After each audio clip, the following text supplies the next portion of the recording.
আসসালামু আলাইকুম, কেমন আছেন সবাই? আশা করি ভালো আছেন। আমি আল্লাহর রহমতে ভালো আছি।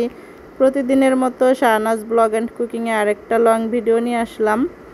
আজকে আমি তো গতকালকে একটা রেসিপি করছিলাম, আর আজকে তো চাপটি বানাইছি, ভর্তা করছি। সেটা তো দুপুরে কিছু খাইলাম, তার কিছু অংশ আসলে এভাবে চাউলের গুঁড়ি দিয়ে মুসমুসে করে ভর্তা দিয়ে খাইতে ইচ্ছা করে মাঝে মধ্যে, বিশেষ করে শীতের দিনে ভালো লাগে।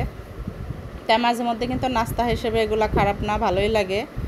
আর এদিকে গতকালকে যে রেসিপিটা করছিলাম এটা হচ্ছে ব্রিকেট মাছ, এই বড়টা, আর ছোট্ট একটা এখানে এটা কি বলে সিলভার কাপ মাছ। যাই হোক, ছোট্ট একটা সিলভার কাপ এখান থেকে আমি আস্ত রাখছিলাম। আঁশ ছাড়াইতে যাই এটা পেট গলায় ফেলাইছি, এমন অবস্থা, মানে যে সিলভার কাপের অনেক ছোট ছোট আঁশ। আর এই মাছটা নিছি একটা কারণে, একটা ভাইয়ের কথার উত্তর দেওয়ার জন্য। আসলে সেদিনকে 2.5 কেজি মাছ আনা হয়েছিল, সেখানে কিছু বড় মাছ আনছিল, আর এই একটা সিলভার কাপ মাছ ছোট ছিল। তো ওই মাছগুলো আনা হয়েছিল, আমার বাসায় একটা ক্যাট আছে, ওই ক্যাটের জন্য সিলভার কাপ মাছ। তাই আনার পরে আমার হাজব্যান্ড বলতেছে সিলভার কাপের মাথা তো আর বিড়ালে খাবে না, মাথাগুলো তুমি ভুনা করবা। আর মাথা হয়েছিল মনে হয় কত 8টা না 9টা মাথা এরকম হয়েছিল, আর মাছগুলো ওর জন্য রেখে দিবা। তা আমি কী করছিলাম, একটা পোস্ট করছিলাম। যাই হোক, রেসিপিটা কিন্তু দেখেন সবাই। আমি কিন্তু এখানে কচুর গাঁটি দিয়ে আর ব্রিকেট মাছ দিয়ে রান্না করব, সাথে বেগুনও থাকবে। তাই শুধু একটা পোস্ট করছিলাম, যে এরকম কি ক্যাপশন দিছিলাম আমার মনেও নাই। পোস্টটা ভালো ভিউ আসছে দেখতে পারলাম। আসলে যখনই দেখি যে কোনো পোস্ট কিংবা ভিডিওতে নেগেটিভ কমেন্ট আসে, তখনই বুঝতে পারি ভিডিওটা ভালো কিংবা পোস্টটা ভালো পর্যায়ে গেছে। তো একটা ছেলে এসে কমেন্ট করছে, সারা বছরে মাছের কাঁটা খেতে পারে না, বিড়ালকে মাছ খাওয়াবে। যাই হোক, ধন্যবাদ আপনাকে আপনার মতামত প্রকাশ করার জন্য।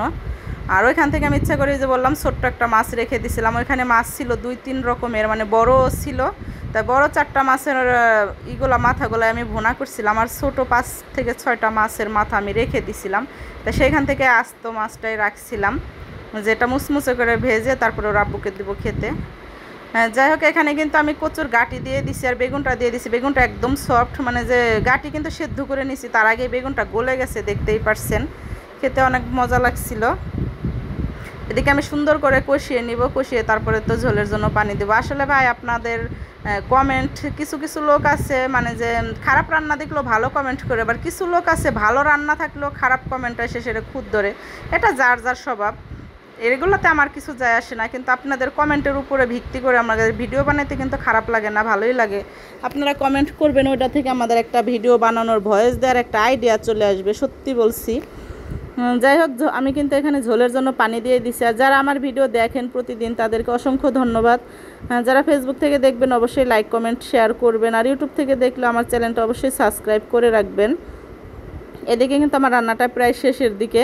আমি এখন শুধু অপেক্ষা করব ঝোলটা একটু টেনে গেলে আমি চুলাটা বন্ধ করে দিতে। আর দেখতেছি কচুর গাঁটিগুলো সেদ্ধ হয়েছে কিনা। এই 2 তারিখ কচুর গাঁটি তেমন একটা ভালো পড়েনি, কিন্তু সেদ্ধ হয়ে গেছে। মানে ওরকম না, একদিন আনছিল অনেক বড় যেগুলা, ওগুলো একটু মজা লাগছিল, আর তাড়াতাড়ি দ্রুত সেদ্ধ হয়ে গেছিলো, একদম গলা গলা ভাব। যাই হোক, রান্নাটা কিন্তু আমার শেষ হয়ে গেছে, দেখতেই পারছেন। সবাই ভালো থাকবেন, আর আল্লাহ হাফেজ।